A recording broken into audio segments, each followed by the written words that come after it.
Boa noite, irmãos. Sejam bem-vindos ao nosso culto. Graças a Deus pela tecnologia que nós podemos usar e compartilhar os estudos da Palavra de Deus. E hoje à noite eu quero convidar meus irmãos a abrirem suas Bíblias no livro de Isaías, capítulo 40. Isaías, capítulo 40, e nós vamos meditar em alguns versículos para conhecer mais acerca do nosso Deus. E nesta noite eu chamei o nome do estudo Espera no Deus Eterno. Cada pessoa vive com uma esperança. De certo modo, tudo o que nós fazemos, esperamos que nos traga algum benefício. Muitas das coisas que esperamos diariamente, geralmente têm um final, vamos dizer, feliz, devido à forma como Deus criou o mundo. Se vou ao supermercado, é porque acho que vai ter comida para comprar. Se um aluno estuda, é porque espera que o seu esforço o ajude a obter uma melhor nota. Se um homem vai trabalhar, é porque espera receber um salário no final do mês. Se tomo meu remédio, é porque espero que isso ajude na minha dor. É normal ter essas esperanças no dia a dia. No entanto, quando se trata de esperar que algo ou alguém tenha um propósito na vida, as coisas mudam. Tudo o que os homens fazem será desfeito mais cedo ou mais tarde. Portanto, confiar nos homens nos levará a uma decepção. Aqueles que confiam em si mesmos ficarão desapontados. Quem confia em qualquer outro homem, obviamente, vai ficar desapontado. Todos os homens vão morrer, nós sabemos disso. E quando morrem, seus planos caem por terra. Tudo o que os homens fazem, no final das contas, vai ser apagado. Portanto, confiar nos homens não é algo lógico, ou, vamos dizer, é tolice. Apenas pense em sua vida. Quantas vezes você se decepcionou de si mesmo? Quantas vezes você se decepcionou com outras pessoas? Eu já me decepcionei tantas vezes. Muitas outras pessoas vão me decepcionar. Essa é a realidade da vida. E só existe uma maneira de não ficar desapontados. E é confiar no Senhor, confiar no Deus eterno e não nos homens. Somente aqueles que colocam sua esperança em Deus não ficarão desapontados. Deus quer que confiemos nele. Ele quer que esperemos nele, somente nele. Esta é outra maneira para descrever a fé. E hoje nós vamos considerar uma passagem que mostra que Deus é alguém que podemos confiar. E, de novo, Isaías 40. E a minha oração, irmãos, é para que este estudo nos inspire a confiar, a esperar somente em Deus. Então vamos ler os versículos 12 na frente. Isaías 40, versos 12 para frente. Verso 12 diz: Quem mediu na concha da sua mão as águas, e tomou a medida dos seus aos palmos, e recolheu numa medida o pó da terra, e pesou os montes com peso, e os outeiros em balanças? Quem guiou o Espírito do Senhor, ou como seu conselheiro o ensinou? Com quem tomou ele conselho, que lhe desse entendimento, e lhe ensinasse o caminho do juízo, e lhe ensinasse conhecimento, e lhe mostrasse o caminho do entendimento? Eis que as nações são consideradas por ele como a gota de um balde, e como pó miúdo das balanças. Eis que ele levanta as ilhas como uma coisa pequeníssima. Nem todo o Líbano basta para o fogo, nem os seus animais bastam para o holocausto. Todas as nações são como nada perante ele, e ele as considera menos do que nada e como uma coisa vã. A quem, pois, farei semelhante a Deus, ou com quem o comparareis? O artífice funde a imagem, e o ourives a cobre de ouro, e forja para ela cadeias de prata. O empobrecido, que não pode oferecer tanto, escolhe madeira que não se apodrece. Artífice sábio busca para gravar uma imagem que não se pode mover. Porventura não sabeis? Porventura não ouvis? Ou desde o princípio não se vos notificou, ou não atentastes para os fundamentos da terra? Ele é o que está sentado sobre o círculo da terra, cujos moradores são para ele como gafanhotos. É ele o que estende os seus como cortina e o desenrola como tenda para neles habitar. Vamos orar. Obrigado, Senhor, por essa oportunidade que nós temos para abrir a Tua palavra, para meditar, para Te conhecer. Obrigado porque nós temos no nosso idioma, nós podemos aprender de Ti. Nos ajudes, Pai, nessa noite, a cada um dos ouvintes, que seja Tua palavra falada nos nossos corações, que Teu Espírito Santo nos ajude a entender, abre os nossos pensamentos, nossa mente, para entender, receber a Tua palavra e poder esperar em Ti cada dia. Nos abençoe nesse momento. Em nome de Cristo Jesus. Amém. Muito bem. Em outras palavras, nós podemos dizer que Deus é o Eterno, o Criador de tudo. Deus é soberano sobre tudo.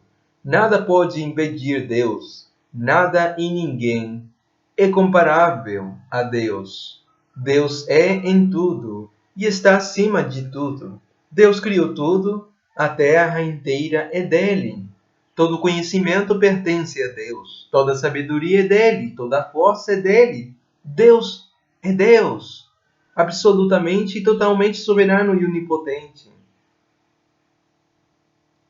Nos versículos 21 e 22, observem que este é um aviso para que consideremos quem é Deus, para que possamos confiar nele. Nesses versículos, Deus nos lembra o quão grande ele é e como os homens são pequenos. De novo, versos 21 e 22. Porventura não sabeis? Porventura não ouvis? Ou desde o princípio não se vos notificou? Ou não atentastes para os fundamentos da terra? Ele é o que está sentado sobre o círculo da terra, cujos moradores são para ele como gafanhotos. É ele o que estende os céus como cortina e os desenrola como tenda para neles habitar. Para ter fé, aquela fé que é a base da vida, devemos manter nossos olhos em Deus e considerar quem é o nosso Deus, conhecer quem é Deus que nós temos, o Deus que mandou seu Filho por nós. Mas, sabe uma coisa, irmãos? A nossa tendência, como humanos, é duvidar. Por natureza, temos a tendência de duvidar, de pensar nos problemas, de ficar desanimados. Você sabe por que isso acontece? Sabe por quê? Porque achamos que a vida depende de nós mesmos. Por isso que certamente nos vamos duvidar e pensar mais nos problemas do que o nosso Deus. Se a vida dependesse de nós, não haveria esperança, certamente. Tendemos a olhar mais para os nossos problemas do que para o nosso Deus. No entanto, Se pararmos para pensar, poderemos nos lembrar repetidamente de que nós temos experimentado o cuidado de Deus. Portanto, se pensarmos em nossa experiência desde que Deus nos salvou, temos todos os motivos para confiar no nosso Deus. Além do mais, temos as experiências dos crentes ao nosso redor. E a isso somado, temos a Bíblia, que está cheia de exemplos do cuidado de Deus por seu povo, seus servos e seu próprio Filho. Então existem as maravilhosas promessas de Deus. Junto com as promessas de Deus está o fato de que Deus sempre cumpre a sua palavra. Não somente eu vou estar com você e fica lá. Não, Ele também as cumpre. O que Deus promete, Deus sempre realiza. Portanto, temos a palavra de Deus, temos as promessas de Deus e temos os exemplos de como Deus tem sido fiel em nossa vida e na vida de cada crente que conhecemos. Tudo isso confia como é Deus e como é o coração de Deus para com os seus filhos. Portanto, em tudo isso, temos muitos motivos para recorrer a Deus. Mas, apesar de tudo, nossa tendência não é olhar para Deus, mas sim para os nossos problemas e dificuldades. Olharmos para os problemas reais, os problemas potenciais e o que poderia acontecer com nós mais na frente ou mais tarde. Nesta passagem que nós temos lido, Deus nos repreende por não confiarmos nele. Deus, depois de descrever nos versículos do 12 ao 20, como ele está infinitamente acima dos homens, e, portanto, o quanto podemos confiar nele, no verso 21 nos declara, de novo, verso 21, estamos em Isaías capítulo 40. Verso 21, porventura não sabeis? Porventura não ouvis? Ou desde o princípio não se vos notificou? Ou não atentastes para os fundamentos da terra? Isso é uma repreensão. Deus nos repreende, porque já devíamos saber quem é Deus. Os judeus sabiam quem é Deus, mas viviam como se não soubessem. Eles viviam na ignorância da verdade de quem é Deus e de seu cuidado para com eles. Quantas vezes nós também vivemos assim, preocupados com alguma situação, sem levar em conta que Deus está no controle total? Precisamos ser repreendidos também pelo Senhor Deus. Observe como Deus responde ao esquecimento deles de quem é Deus. De novo, versos 21 e 22. Porventura não sabeis? Porventura não ouvis? O princípio não se vos notificou ou não atentastes para os fundamentos da terra? Ele é o que está sentado sobre o círculo da terra, cujos moradores são para ele como gafanhotos.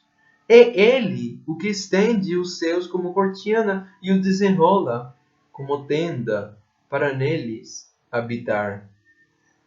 Esta passagem nos lembra que Deus é o soberano sobre todo o universo, sobre toda a sua criação. O mundo é pequeno para ele. Por mais imenso que seja para nós, os homens não são nada, não somos nada em comparação com ele. Todos os céus são tão vastos e imensos para nós, mas para Deus não são nada. Nesses versículos, como o universo é descrito em relação a Deus. Olha o versículo 22, que ele fala, ele os desenrola como uma cortina, ele pode manipular com as mãos dele e fazer o que ele quiser. As maiores coisas para nós não são nada para ele. A grandeza de Deus em comparação com os homens Consideremos a grandeza de Deus em relação a nós, talvez os homens mais poderosos. Versos 23 e 24. O que reduz a nada os príncipes e torna em coisas vãs os juízes da terra. E mal se tem implantado, mal se tem semeado, e mal se tem arraigado na terra o seu tronco. Já se secam, quando ele sopra sobre eles, e um tufão os leva como a pragana. Os termos aqui de príncipes e juízes representam os homens mais poderosos que reinam sobre os outros. Hoje, que palavras podemos usar para descrever os homens mais poderosos? Em vez de príncipes, nós poderíamos dizer presidentes. Em vez de juízes, poderíamos dizer generais. Qualquer que seja o título que usamos, este versículo declara que Deus reduz até mesmo os homens mais poderosos do mundo a nada. Essa declaração inclui aqueles que têm poder sobre uma nação inteira, incluída aqueles que têm poder sobre uma empresa ou fábrica onde nós trabalhamos, ou que quem quer que tenha algum poder sobre a nossa vida. Quem é essa pessoa por cima de você? Talvez seu chefe, que está causando problemas ou dificuldades? Com o que temos lido, quem é essa pessoa para Deus? Deixa ler novamente os versos e pense nas pessoas em sua vida que estão causando problemas. Observe como essas pessoas são para Deus. De novo, versos 23 e 24. O que reduz a nada os príncipes e torna as coisas vãs os juízes da terra. E mal se tem implantado, mal se tem semeado, e mal se tem arraigado na terra o seu tronco. Já se seca, quando ele sopra sobre eles, e um tufão os leva, como a pragana. O que Deus faz com os homens mais poderosos? Essa declaração inclui todos os homens poderosos acima de nós, na nossa vida. O que o versículo afirma? O versículo diz: os reduz a nada e torna em coisa vã os juízes da terra. E o que isso significa? Isso nos lembra da soberania absoluta de Deus sobre todos os homens. Lemos o que Deus declarou, por exemplo, sobre Senaqueribe, rei da Assíria, que provavelmente era o homem mais poderoso da terra naquela época. Vamos para uns capítulos antes, Isaías 37. Procura aí, por favor, na sua Bíblia. Isaías capítulo 37, versos 21 ao 29.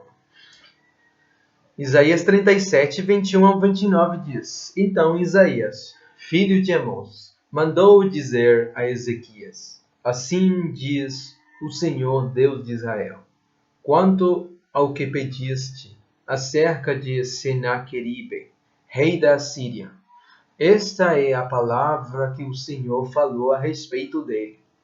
A virgem, a filha de Sião, te despreza, de ti zomba. A filha de Jerusalém meneia a cabeça por detrás de ti. A quem afrontastes e blasfemaste? E contra quem alçaste a voz e ergueste os teus olhos ao alto? Contra o Santo de Israel.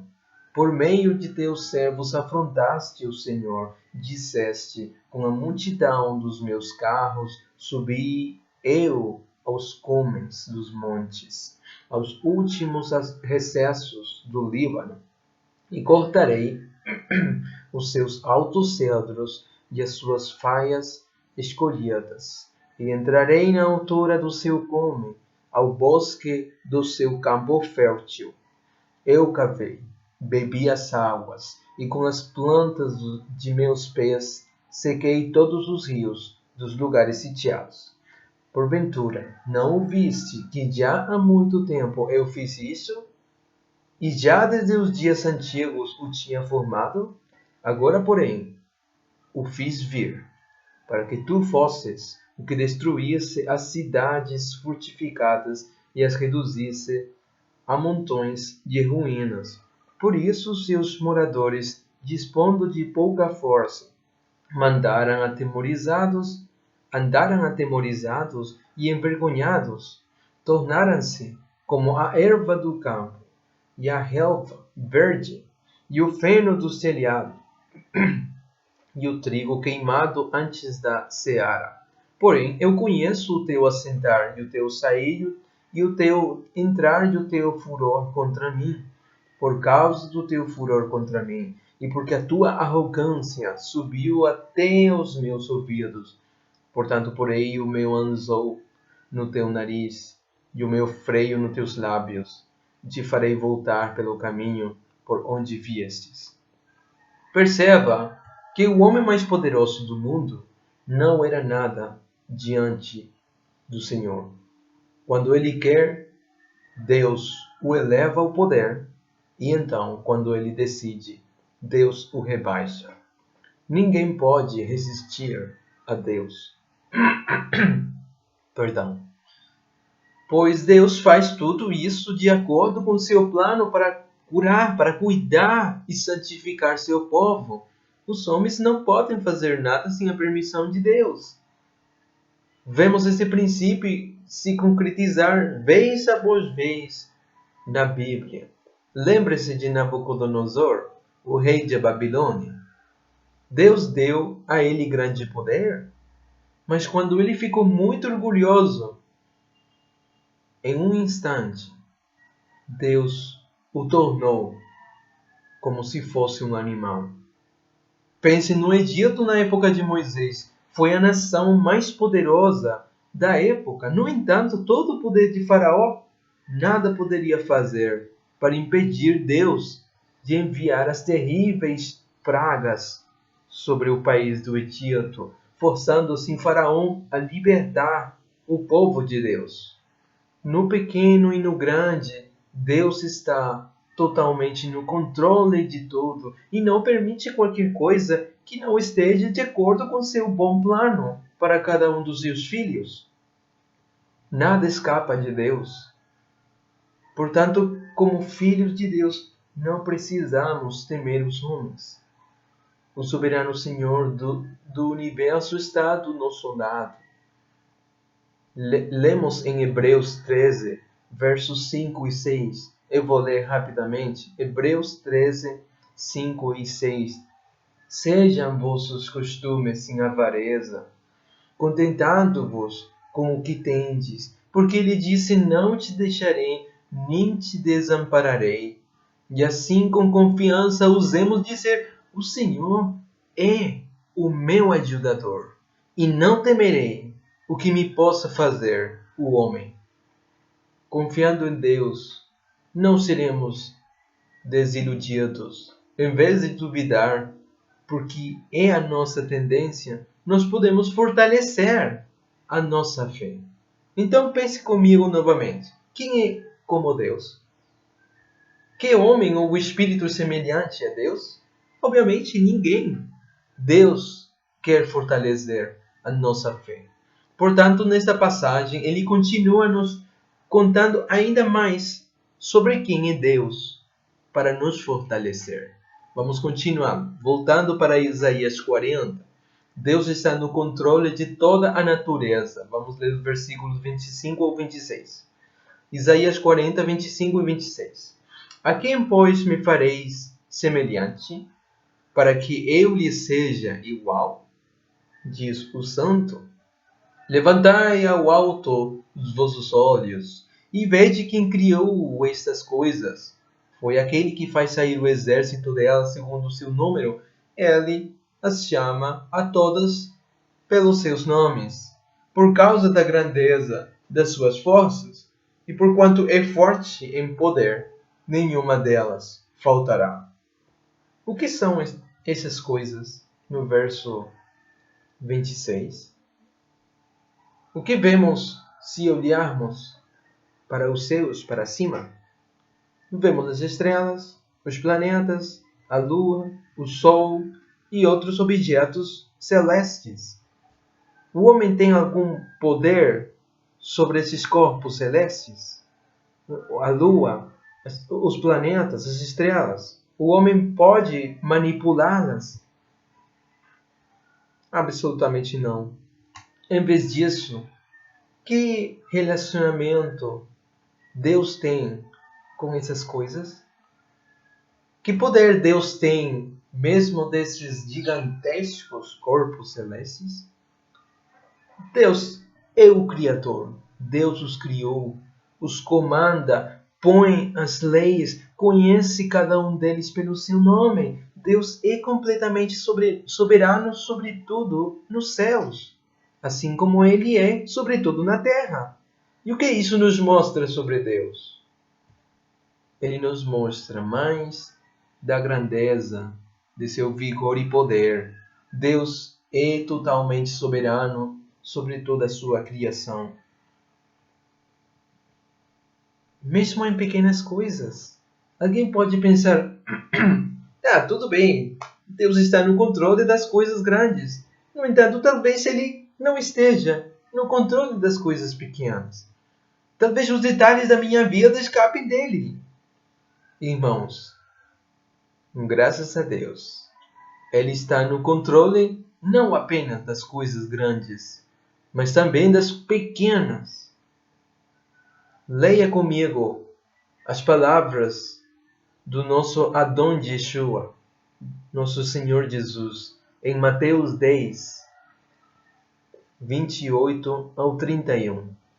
Mateus 10, 28 ao 31 diz: E não temais os que matam o corpo e não podem matar a alma. Temei antes aquele que pode fazer perecer no inferno a alma e o corpo. Não se vendem 2 passarinhos por um ceitil? E nenhum deles cairá em terra sem a vontade de nosso Pai. E até mesmo os cabelos da vossa cabeça estão todos contados. Não temais, pois, mais valeis vós do que muitos passarinhos. Meus irmãos, Deus está no controle até das menores coisas que acontecem na nossa vida, dos pequenos detalhes. Podemos apresentar qualquer situação a Deus. Não existe nenhuma situação muito grande para Deus e não existe situação muito pequena para Deus. Deus está no controle total de tudo, até mesmo de quantos cabelos temos na cabeça. Você já contou seus cabelos? Você já parou e começou a contar quantos cabelos tem? Seria gastar muito tempo, né? Mas Deus conhece, Deus sabe quantos cabelos caíram ontem de você. Olhe os detalhes pequenos. Deus também cuida deles. Deus controla e cuida tudo, para que na vida de cada pessoa que é um filho de Deus seja verdadeiro. Declaração em Romanos 8, 28 ou 30. Escuta. Romanos 8, 28 ou 30. E sabemos que todas as coisas contribuem juntamente para o bem daqueles que amam a Deus, daqueles que são chamados segundo o seu propósito. Porque os que dantes conheceu também os predestinou para serem conformes à imagem de Deus. A imagem de seu Filho, a fim de que ele seja o primogênito entre muitos irmãos. E aos que predestinou, a esses também chamou. E aos que chamou, a esses também justificou. E aos que justificou, a esses também glorificou. Se você é um filho de Deus, Deus controla tudo na sua vida, para levá-lo a ser totalmente conforme à imagem de Cristo, do Filho de Deus. E assim, o controle absoluto de Deus também torna Filipenses 1:6 verdadeiro. Escute, Filipenses 1:6 diz: tendo por certo isto mesmo, que aquele que em vos começou a boa obra, aperfeiçoará até ao dia de Jesus Cristo. Amados irmãos, saiba que Deus está no controle do universo todo, desde os maiores eventos e até mesmo os menores. Você pode confiar em Deus em qualquer situação em que se encontre agora. Nós podemos confiar em Deus. Na verdade, não confiar em Deus seria uma tolice. Por que se agitar e se preocupar desnecessariamente quando o Senhor está cuidando de tudo ao seu lado, das coisas pequenas e das coisas maiores? Voltando para Isaías 40. Duvidar é pecado. Apesar do quão poderoso Deus é e que está no controle de tudo, de novo, a nossa tendência é de nos preocupar e não apenas indiretamente, ou pior ainda, diretamente de acusar Deus de não tomar conta de nós. Quando duvidamos de Deus, que é um pecado, temos a tendência de querer nos justificar de alguma forma, acusando Deus. Ou seja, se podemos apresentar Deus como um descuidado de nós, então nos sentimos justificados em duvidar de Deus. Deus repreende os judeus por este pecado. Verso 27, estamos em Isaías 40, verso 27. Por que dizes, ó Jacó, e tu falas, ó Israel, o meu caminho está encoberto ao Senhor, e o meu juízo passa despercebido ao meu Deus? Deus começa dizendo, por que dizes, ó Jacó? Deus diz isso porque o que eles disseram sobre Deus não era verdade. Os judeus acusavam Deus de não cuidar deles. Este era o significado das palavras. O meu caminho está encoberto ao Senhor, eles estavam falando. O meu juízo passa despercebido ao meu Deus. Em outras palavras, eles estavam dizendo, o Eterno não está cuidando de nós. Ele não tem coração para nós. Então, por que devemos viver para Ele? Quando eles disseram, meu juízo passa despercebido ao meu Deus. Era uma acusação contra Deus, acusando-o de não tratá-los de maneira justa e boa. Que mentira terrível! Este povo, que havia pecado gravemente contra Deus por séculos, em vez de se entristecer por seus próprios pecados, em vez de estar arrependidos, estavam acusando Deus de não cuidar bem deles. Ou seja, eles deram a entender que Deus os havia descuidado. Quão terrível e falso era isto. Era falso que eles pensassem assim, e é falso se imaginarmos que Deus não está cuidando bem de nós. Eles estavam falando, meus direitos foram negligenciados por Deus. Qual é o significado desta acusação?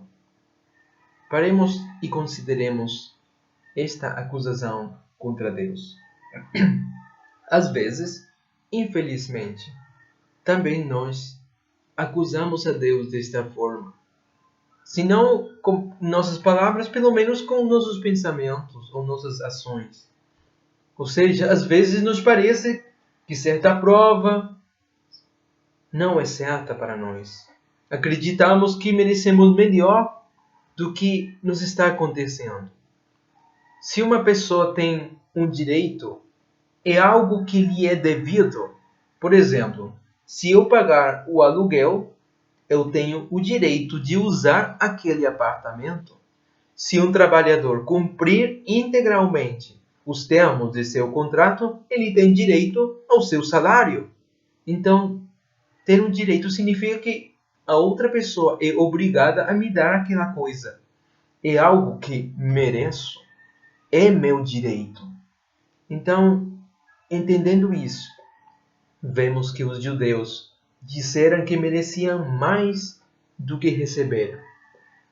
Eles estavam dizendo que era seu direito ter o melhor. Em outras palavras, de acordo com eles, Deus estava obrigado abençoá-los mais do que já os havia abençoado.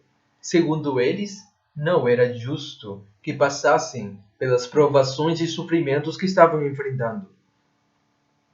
Para entender como essa forma de pensar é abominável, devemos começar percebendo que o homem, incluindo nós, nunca merece nenhum bem de Deus.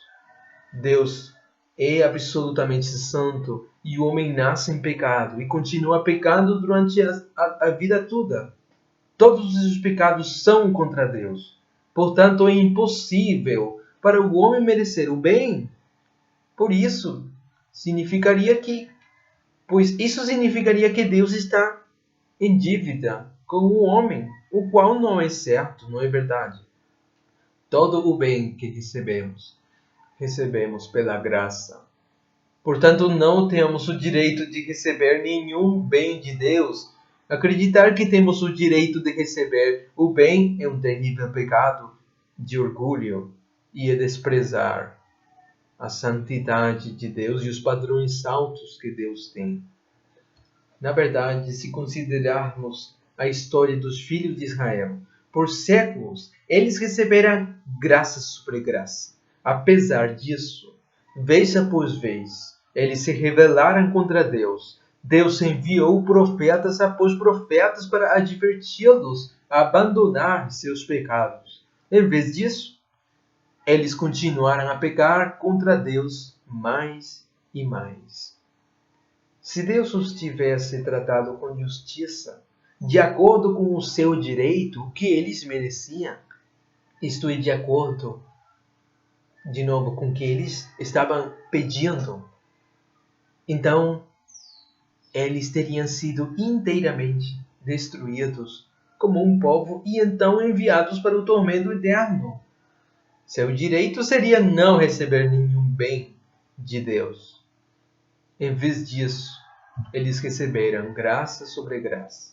Apesar de seu terrível rebelião por séculos, Deus havia enviado alguma disciplina para fazê-los voltar para Ele. Mas Ele estava sempre pronto para retirá-la assim que se arrependessem, mesmo sabendo que voltariam a pecar. Portanto, dizer que seu direito foi negligenciado por Deus era um pecado tão contrário à realidade. Ainda assim, não é incrível, porque nós também pecamos da mesma forma que eles. Nós também somos culpados deste terrível pecado. Nós também reclamamos quando as coisas não acontecem do nosso jeito, como nós esperamos. E como eles disseram que seu direito foi negligenciado por Deus, dizemos que o que nos acontece não é justo. Fazemos a cara comprida, né? Porque as coisas não ocorreram como queríamos, como se merecêssemos muito melhor. Resmungamos sobre a nossa situação. Reclamamos de alguma situação difícil pela qual estamos passando. É uma forma de insinuar que nosso direito foi descuidado. Isso é acusar Deus de não nos dar o que merecemos. Quando acusamos Deus, na verdade estamos nos elevando acima dele. Queridos irmãos, não cometamos este pecado. Se a nossa vida não está indo do jeito que nós queríamos, não permitamos pensar que não é justo. Ao contrário, nós podemos confiar no Senhor que está no controle da situação, porque é uma grave ofensa pensar assim contra Deus. Se acontecer, confessa esse pecado para obter esse perdão de Deus, para não pensar que Deus está descuidando quando na verdade não. Apesar desse pecado muito sério dos filhos de Israel, Deus ainda oferece para eles sua graça, nos versos 28 e 31. Vamos para Isaías, voltando para Isaías, versos 28 e 31. Nós já estamos chegando no final. Esta oferta também se aplica para nós. Vamos ler. Verso 28 do capítulo 40 de Isaías. Não sabes, não ouviste que o eterno Deus, o Senhor, o Criador dos fins da terra, nem se cansa, nem se fatiga? É inescrutável o seu entendimento. Dá força ao cansado e multiplica as forças ao que não tem nenhum vigor. Os jovens se cansarão e se fatigarão, e os moços certamente cairão. Mas os que esperam no Senhor, de novo, mas os que esperam no Senhor renovarão as forças, subirão com asas como águias, correrão e não se cansarão, caminharão e não se fatigarão. Com que atributo de Deus Isaías começou esses versículos? Ele falou em seu poder infinito, em sua inteligência absoluta. O que Deus dá? Ele dá forças. E a quem dá força? Para os cansados, e cansados que acreditam nele. Os jovens mais fortes se cansam. Suas forças acabam. Eu lembro que ontem, fora da casa do meu irmão, tinha um monte aí de terra. E tinha vindo a prefeitura para falar, se vocês continuarem a deixar esse monte de areia aí, nós vamos multar vocês. Então, com meu irmão, de manhã cedo, acordamos e fomos para lá e derrubamos aquele monte de areia. Gente, eu fiquei com dor de corpo até agora. Os jovens mais fortes se cansam e suas forças acabam. Em vez disso, para aqueles que esperam no Senhor, de novo, para aqueles que esperam no Senhor, Ele dá novas forças.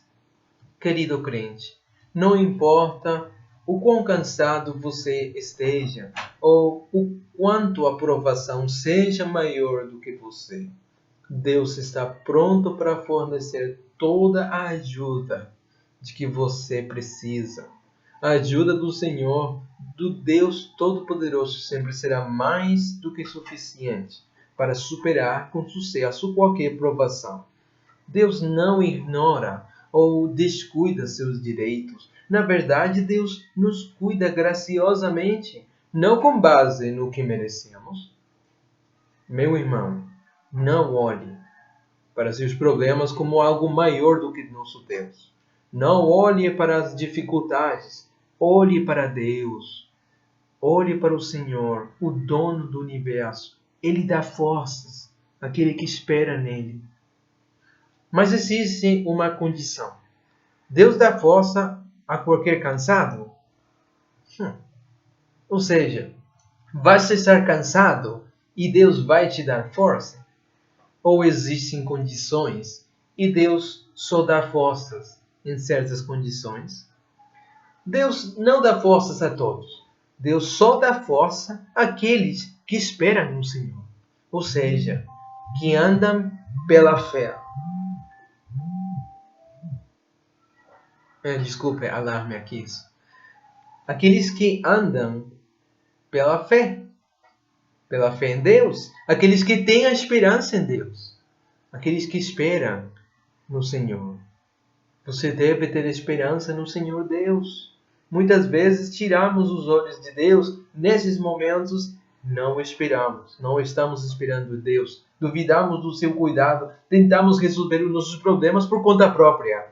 Ficamos ansiosos ou desanimados sem pensar no poder de Deus, a inteligência de Deus e ao grande coração que Deus tem para nós. Deus quer que olhemos para Ele e muitas vezes Ele nos envia provações difíceis.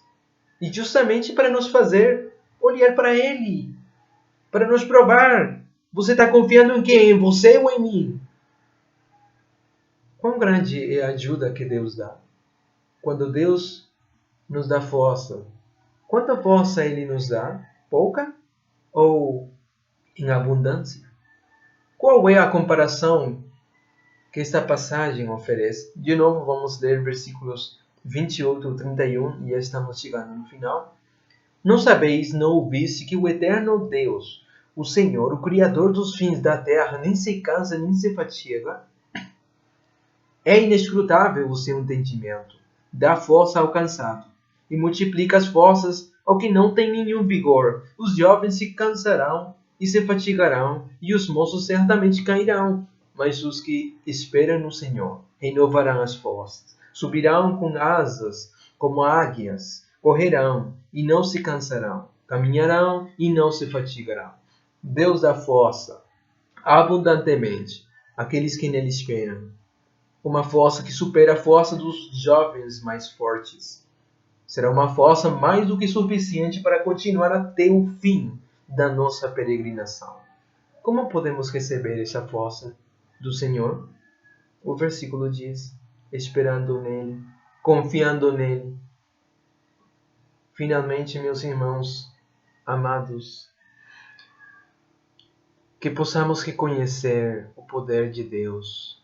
Lembra que os nossos problemas não são nada para Ele. As pessoas acima de nós não são nada para Deus. Não duvidemos do cuidado de Deus. Ele está em ação, quer que vejamos ou não. Ele é poderoso para fazer tudo. Ele sabe o que é melhor. E Deus está empenhado em fazer com que tudo trabalhe em conjunto para o nosso verdadeiro bem. Portanto, não olhemos para os problemas. Pelo contrário, espera no Senhor. Esperemos em Deus e receberemos dele novas forças para nossos problemas, para nossas situações. Forças que antes não tínhamos. Graças a Deus. Graças a Deus que nós podemos confiar nele. Vamos orar. Obrigado, Senhor, por esse estudo da Tua Palavra. Essa passagem que nós temos lido, que podemos Te conhecer mais e podemos confiar em Ti. Nos ajudes, Pai, na nossa fraqueza. Nós muitas vezes duvidamos do Teu cuidado. Nos perdoa, Pai. Nos ajudes na nossa vida. Nós precisamos de Ti, das Tuas forças para enfrentar os problemas que a vida apresenta.